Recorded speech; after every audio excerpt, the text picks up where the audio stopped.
Welcome back to the channel and welcome back to another edition of Where I Went Wrong. And in this edition of Where I Went Wrong, I'll be doing Where I Went Wrong, UFC Columbus. And yeah, we're on the road. You might see me do a quick little shopping stop. I ain't about to be on no full Instacart or anything like that. I'm just picking up some ramen, some spaghetti, something, probably some fruits or something. But we'll see. That might not even make it to the video, but hey, it might be there. But as far as Where I Went Wrong, the actual series, and nobody really cared. This ain't the vlogging channel, but maybe not yet. But it's like nah. But as far as where I went, 8-4 or 8 of 12, solid card. Was looking shaky at the start. I started off 0-2. Then I rallied. They had some other little spatters here and there, like 2 more losses on the card. But those two were stung more than the first. The first two didn't really stung. It was like fights that I knew could be very close, like the Bruno Souza versus Saldana. That was the first fight, I think. And I got that one wrong. It was a decision, pretty close decision, but I think Saldana won clear enough, I guess. But it was a fight where Souza didn't do enough as far as what I saw in the fight, watching their tape, and Saldana, was fading, like do a lot of flash early.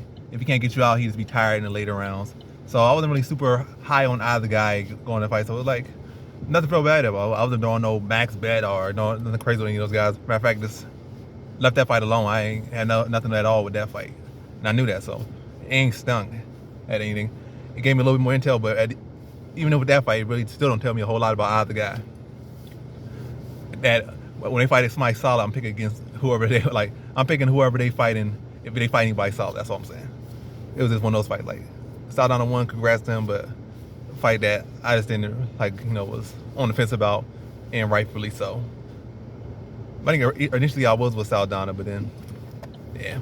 But I guess in the fight when one guy doesn't do enough, he not gonna get that guy that fatigue. He not gonna get that guy that fatigue if he not doing enough. Like how the guy gonna get tired if he fighting an opponent that's not really putting no high output out there, or making him have to fight to get tired. So that probably would have been the smarter, the logic behind it.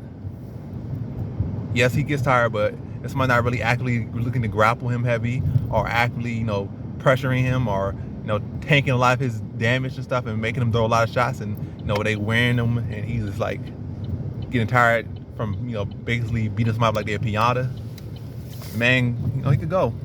It's not like he's a guy that have this poor cardio and in bad health.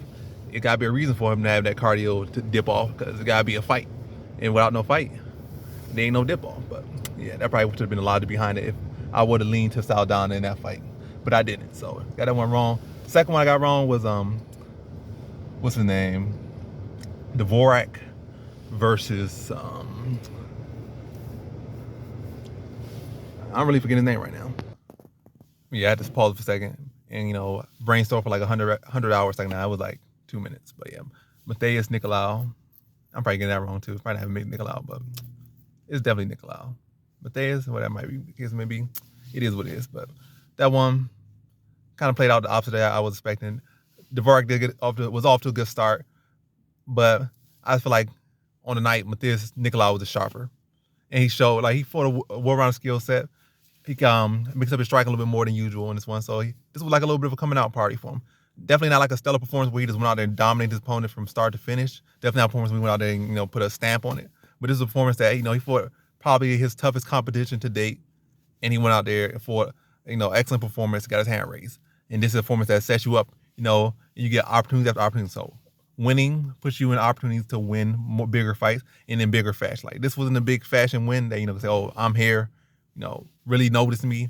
But it was like a win that said like, I'm here, you see me, I did that, big win, and I'm coming for y'all next. So I'm trying to get I'm in that picture. Like he said, I'm more than just a grappler, and he clearly showed that. I'm not saying he was just a grappler, because he clearly was. Even before coming to UFC, there's plenty of footage of him putting hands on people, like heavy-handed. So it was not like anything new necessarily, but as far as what he present, a well-rounded skill set. But this one, I was definitely confident in Dvorak in this one, but this wasn't definitely nowhere near lock, I would say. Maybe high confidence, like low tier high confidence, but wasn't super locked in on this one. But still, Nicolau, it was a case even in hindsight, I wouldn't have picked Nicolau in this one. I would have stuck with Dvorak. But yeah, good performance from Nicolau. And like really going to look back at this fight a little bit more, see how I will really rank him against the other competition. Because this is a good win, but can you say necessarily this is a guy that's like, that win says this guy going to be a problem for the people up there? That's what I really worry about, because like now after this performance, he's going to have to fight, next step up is going to be people just on a different tier. Like, yes, Dvorak is good. Yes, he was on his way up there, but now, it's levels to it. Like, so when you got to go to another level, you can't evaluate it based on what he did against these guys, because you got to evaluate what he's going to do, like how he'll measure up to the guys beyond him, the guys he have not faced, the level he has not reached. So, but yeah, good performance from Nicolau. Another loss right there for me, but so yeah, that was my second loss. But we're really looking at that one. Can't really draw anything too much from that one. It was like more of a learning lesson. Like I say, hindsight, to say a big glaring thing or anything glaring that stuck out that, probably could have helped me lean more to Nicolau. Maybe a little bit more around it, you could say. But was he more around it in the sense that he could use that more around? Like, say a guy has a wrestling advantage, like, can he use that wrestling advantage? Like, some guys would be like, the NCAA champions will go for 2 takedowns versus a guy that got like a 90% takedown defense. So you're better, like, technically you're the more rounded fighter, but are you going to use those more rounded skills, or can you properly apply them? That's kind of how I was sensed. I'm not saying that Nicolau not really active with his grappling, but he's not really super active with his grappling. He's not. And Dvorak has shown solid takedown defense, so it's not like. But anywho, it was like a good performance nonetheless, all around for Nicolau, and he got his hand raised. That's all there is to it. Like I said, nothing really stuck out where I say, oh, this is the big where I went wrong with this one. There's not really anyone for that one. Then the third one was Carol Rosa versus Sarah McMahon. And probably out of all the picks I got wrong, this one was the most wrong. Somebody can say, oh, that one was utterly wrong, but none of these picks were utterly wrong necessarily. But I said my analysis for Bruno Souza versus these names eluding me right now. Bruno Souza versus Luis Saldana was pretty spot on, but given all the factors, probably should lean to the guy that's going to at least do more than the guy that's not going to do less. Because the other guy not going to even do enough to get him tired. That's probably, but like I said, still a relatively close decision. I was picking a decision relatively close. It just didn't go my way. So it wasn't like that was all far off. Second pick with like another decision type victory or something. Relatively close. Relatively. But that one was pretty clear outside. He won. But third one, this one was just flat out 30-27. Now it was 29-28 for McMahon, but she had 2 real clear 10-9 rounds, like just laying on her, controlling the whole round. Then Rose had her moments in the third round, but ultimately didn't make the best decisions to get the finish in that third round, and pretty much allowed Sarah McMahon to survive and get her hand raised. So the 40-plus-year-old McMahon was able to get a win. And then, matter of fact, of all the picks on this night, this one burned the most of all the losses. Not all the picks, but all the losses. This one burned the most because it was like McMahon had already been showing a pattern to be like, pushing, she's in her 40s, getting older and older. She's on a decline. Carol Rosa's on the up. Carol Rosa had not really shown to, really fight a real deal wrestler yet. So we can't really equate her grappling and her takedown defense, all of that. So that's why I didn't put her as a lock. If she would have shown, actually been in there with some solid wrestlers and been in there with some solid competition that would look to really mix and take her to the ground, then, and she showed that they'd be able to stuff takedowns, score takedowns, et cetera, or at least stuff the takedowns and address it, then I would have easily leaned to, I would easily probably would put that as a lock, but the fact that she had, again, experience is a big factor. And a big part of being a lock is not just because, oh, this person is this, everybody says this, everybody says that. Even if they go out there and do look like a lock, can you really put somebody as a lock that has not shown or proven to be a lock? No. And like I said, the Mokaev fight, last fight, so what, he got the first round finish. His fights prior to that were struggles against guys that nobody really knew of. So, the skills were all there, but he had yet to really prove it to me. And kind of somewhat proven to me, but even then, off that performance, I can't say, oh, if they give him a big jump up, he's going to be a lock. But somebody else might say a lock. A lot of other people might say a lock, but to me, I'm still not going to say lock. Because I need to, to see that consistency, I need to see a track record. And like I said, Carol Russell didn't have a track record, but still, I was very high on her and very low on McMahon going this one. I knew she had the wrestling, knew she was this, knew she was that. But she was 40-plus years old, had been fading in these fights and getting stopped late. And could have been the same case with this one, but Carol Russell didn't make the right decisions. But nonetheless, wrong pick and pretty clear. There was no controversy at all with the decision in this one. Clear decision for McMahon. And Rosa got a lesson, I guess. So she got to work on that. She might ding her grappling, this and that, but clearly it showed that she needs to work on the wrestling defense, get better and get better. And that's not because, it's a big deficiency there. It's just that McMahon, that's what she does, silver medalist wrestler. But that sells that Carol Rosa, she got to elevate. But Carol Rosa will get better. I'm not super high on Serving Man. I'm definitely not high on Serving Man. Like, what's she going to do? It's still like, this probably is going to make it, you allow people to make more money picking against her next time. Like, it's better to be against her than with her.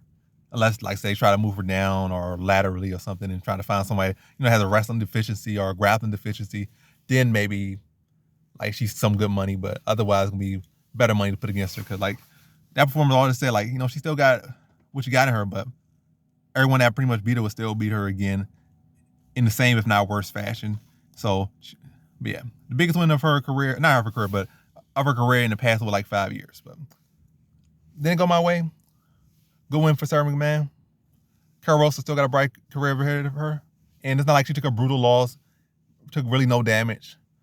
Get back in there, work on her wrestling defense, and really get back, just take it as a lesson, build back up. And I can see her, probably just getting a little bit of detour along her career, and then back on the fast track when she started putting some wins back together. But Sarah McMahon probably going to get a decent, being the fact that she a silver medalist, up there in age, they're probably gonna give her like maybe a Misha Tate 2 matchup or something, or maybe I don't know if loser of Nunes versus Pennington, not Pennington, Nunes versus I'm sparse. Pina. I'm butchering names right now. Pina, yeah, Juliana Pina versus Amanda Nunes too. Like, I don't know, my mind is all over the place right now. I'm not even out here shopping. I'm out here making a video. Like, at this point, it's all in the video. This is all gonna be this. But yeah. And I'm talking about going from where I went wrong to matchmakers. But anywho, I guess the real lesson with that one is, again, like, until someone proven otherwise, it's always a bit of concern. You can't get too confident. But I would like to say, I learned in the sense that I didn't go full in with Carol Rosa because, like I said, I put it as a high and not a lock because of other lessons I've learned. So still a loss, but that's say you find having a big loss. Because I could went crazy like some people. Like, a lot of people just had Carol Rosa every single parlay. I was super confident in Carol Rosa. In fact, she was probably one of my most confident picks, like one of the most confident picks. But I didn't go gung-ho crazy and just put her in every single parlay. Like, I was super confident in her, not a lock, but about as close as you get without being a lock. But I didn't go crazy and put her on like all these parlays. So ultimately ended up still doing very, very well. Because you have a very good night, but get too gung-ho about one pick, and then that can mess. You got a bad night and a good night. You know how it goes. But so I didn't do that. Like, I didn't go full in, and I guess for good reason, as we've seen with that fight. But Carol Rosa has all the skills and all this and that, but hadn't really fought someone like McMahon that was gonna, with that wrestling pedigree. And she might look good against some of the solid grapplers that stuff in their takedowns. But when you go in there with a world-class silver medalist wrestler like that, your takedown defense gotta be on a different level. And also you gotta make some better decisions out there. But that comes with the greenness. Like, yeah, she's pretty high level fighter, but she hasn't necessarily been in any real big spots. That's the issue right there. But so that's something to have concerns about. Don't really go full in, which I didn't, unless someone has really had a track record to say otherwise. Like, they have a track record that's like that. X, Y, and Z, you're gonna get this result. Or solve for X, you're gonna get this. But anywho, with the Carol Rosa pick, that's the biggest burn tonight. This next one was Askar Askarov versus Kaikar France. This is my last one, so my fourth one. And but this one, Kaikar France, Askar Askarov, I was pretty high confident in this one too. Another pick I didn't go crazy on, but I feel like I could have. But I did, I respected Kaikar France going this one.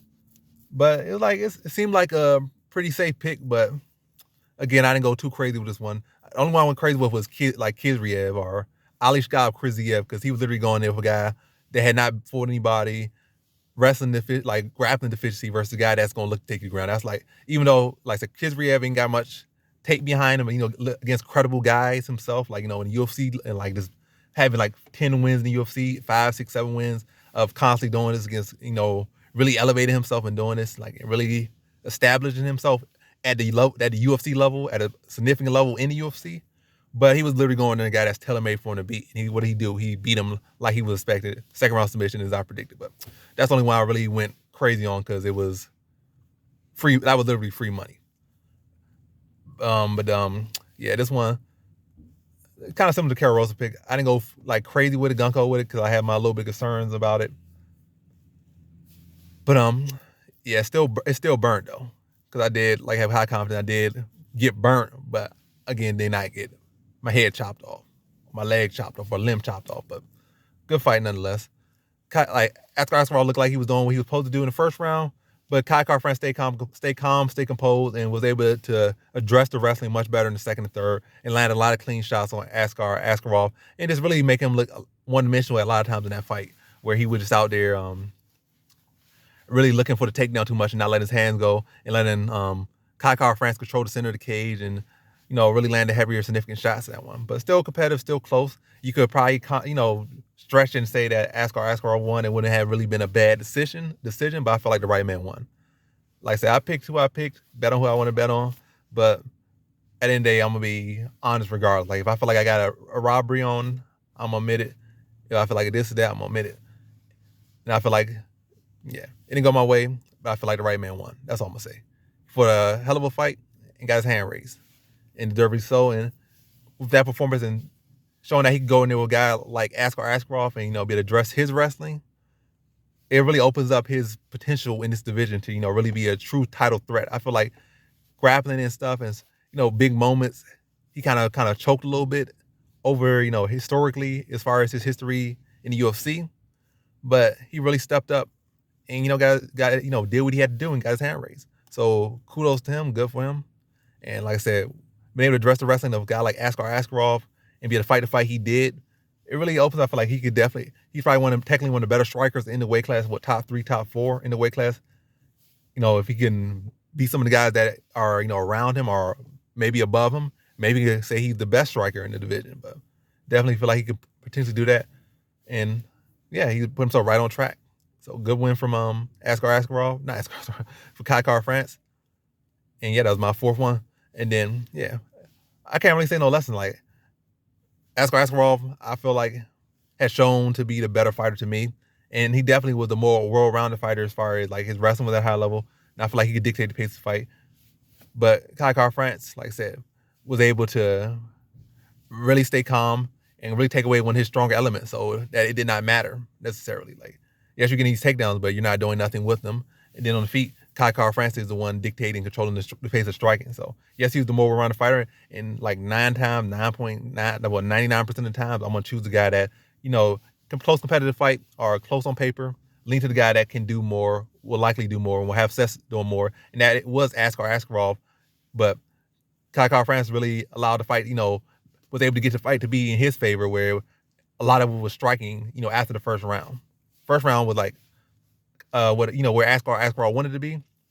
Second, third, pretty much mostly where Kai Car-France wanted to be. So yes, he's going with the more well-rounded guy, but he keeping the more well-rounded guy where, the specialist, like Kai Car-France, I'm not saying he's no one-dimensional fighter. I definitely don't think Kai Car-France is no one-dimensional fighter. I've definitely seen plenty of fights where he went out there and showed impressive wrestling. Matter of fact, I'll grapple some grapplers at times. So I knew Kai Car-France was a one-dimensional, but definitely you would say matter of fact, anyone would say and know that Askarov is the better wrestler, grappler. But again, like I said, good enough and calm enough for this fight and got the more rounded guy where that kind of falls more in the specialist category, was able to fight to his strengths and get his hand raised. So again, kudos again. But yeah, now last couple notes. Neil Magny calling out Khamzat Chimaev after barely beating Max Griffin, maybe even getting a robbery. Picked him. Good for me. So at the end of the day, no matter what you may say, anyone may say, like I said, if I lose on a robbery, win on a robbery, at the end of the day, you could be mad about this, mad about that, but a win's a loss. But like I say, then maybe look for the later fight, like win or lose, like the guy that probably struggled to win or strikes the loss, be looking at them next fight to probably lose, depending on how they match them, or if they put them with somebody step up, or somebody that's a similar stylistic matchup, maybe even better in that style matchup, and really looking to like catch their drop the next fight because they're likely gonna lose the next fight. And also that's a stat. Like really, a lot of these people that win split decisions, like a real like 80% of the time they lose the next fight. So a stat to keep track of. So depending on how they match him, I feel like they're mad gonna lose the next fight, especially if somehow he gets somebody on the level of Chimaev or around that level. But it's not like Chimaev, like he's not even on no level just yet. I mean, his skills are there, but it's like he hasn't really beaten no one to really get a ranking. That's what I'm saying. In that sense, I feel like he could beat Kamaru Usman right now. I feel like he could beat Kobe Covington right now. But as far as presently, he hasn't beat no one to, like I said, to get a ranking. That's what I'm saying in that sense. But yeah. So he barely beat Max Griffin. Then you calling out Khamzat Chimaev, who's getting a fight against Gilbert Burns. So if he wins that fight, he don't care to fight you no more. Maybe you would have got him like around the Jillian fight or after the Jillian fight, been perfect. But now fighting Gilbert Burns, there's no reason for him to step back and fight you. It don't make no sense. So yeah, that's that. That was just like, hey, but Nurmagomedov's been fighting for a long time. To set a good record. He broke GSP's win record or tied GSP's win record. Good for him, but Khamzat Chimaev don't care nothing about that record. And Khamzat Chimaev, like I said, if he beats Burns, especially dominates him, that man could be fighting for a title shot or, fighting maybe Kobe Covington or some other big name in his next fight after that. And like he's out there 1 or 2 wins away from a title fight or one big spectacular performance away from a title shot and some big payday. So yeah, he really has no thing to fight Nurmagomedov unless Gilbert Burns tests positive for COVID again or gets injured, and then he could step in. But yeah, Khamzat Chimaev ain't think about him.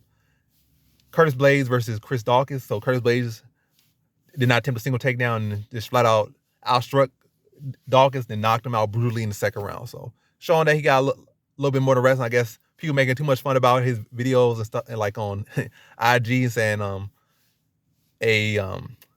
why he taking everybody down in these clips? Talking about he got more than just wrestling, but every single video he taking people down. He like, yeah, I'm not gonna take this guy down. I'm gonna knock him out, and he did that. I mean, he didn't say that, but that's kind of what it seemed like because I was watching those videos on Instagram and stuff. Like I said, he ain't talking to me or anything like that. I'm just talking about in general from watching that watching the IG promo and videos and clips than what he did on the night. Like I feel like he could attempt more takedowns, but I guess he didn't need it, and obviously I guess he didn't need it because he just went out there and destroyed Chris Daukaus. But I don't think it dampens Chris Daukaus' light any necessarily. I think stocks definitely drop. I feel like he still can have a bright future ahead of him, but clearly the levels and rankings and the that's been established. But go back, still young and still could build and on things and look to get back in the picture. But I definitely think he needs to take a significant step down. He's definitely not on this Blaydes and Lewis and the people they've been fighting level right now. Like he need to take a significant step down. Start piling some wins up. Like go back down. Maybe catch some people on losses, and and they fight to get a win between those two, or take a guy down that's on the low that's trying to rise up. But right now, the guy that's up there, he need to avoid them. Blaydes on the side probably fight Aspinall, but Aspinall might get a title fight because Aspinall like only guy that's really viable for a title shot right now. Blaydes already got knocked out by Ngannou twice, so nobody want to see that. Blaydes versus Gon could be a good fight. Could be a good fight. Or Blaydes versus Gon versus I feel like matter of fact, I feel like Blaydes or Gon versus Aspinall would be a good fight.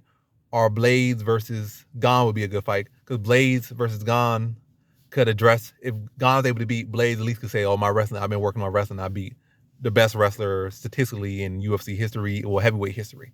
And that could be a thing for him, a stat line. Or Blaydes could say, I beat Gon better than Ngannou did, easier than Ngannou did, potentially, if he does that. But that's a good stat. Aspinall, I feel like a big win over Volkov, but I feel like he still needs one more. And also with Ngannou going to be out for a long time, or a good bit of time, I feel like Aspinall needs to fight. And I don't feel like he can really afford to wait on the sidelines, because I don't feel like he wants to wait on the sidelines. I don't feel that case maybe. But anyway you match them up, it's going to be some good matchups. You got Stipe versus Tai Tuivasa. That's another one out there. But I don't feel like Tuivasa's on those guys' level, in my opinion. But if he proved me wrong, he proved me wrong. But as far as those guys right there, it's not the same with Lewis. Lewis, like I said, he can change the course of fights at any point. But skill-wise, he's not on the skill-wise level of Gon. He's not on a skill level Well, I mean, he knocked Blaydes out, so that he has a different name. But anywho, yeah, stuff to look out for. And that's the video. Again, 8 of 4 or 8 of 12, solid card.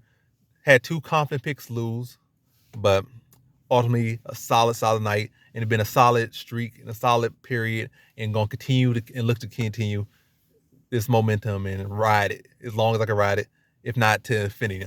And just keep doing my research and keep doing, sticking to what I stick to, and keep succeeding and doing the work. And that's the video. Thanks for watching. Like, comment, subscribe, and come back for more videos. Peace.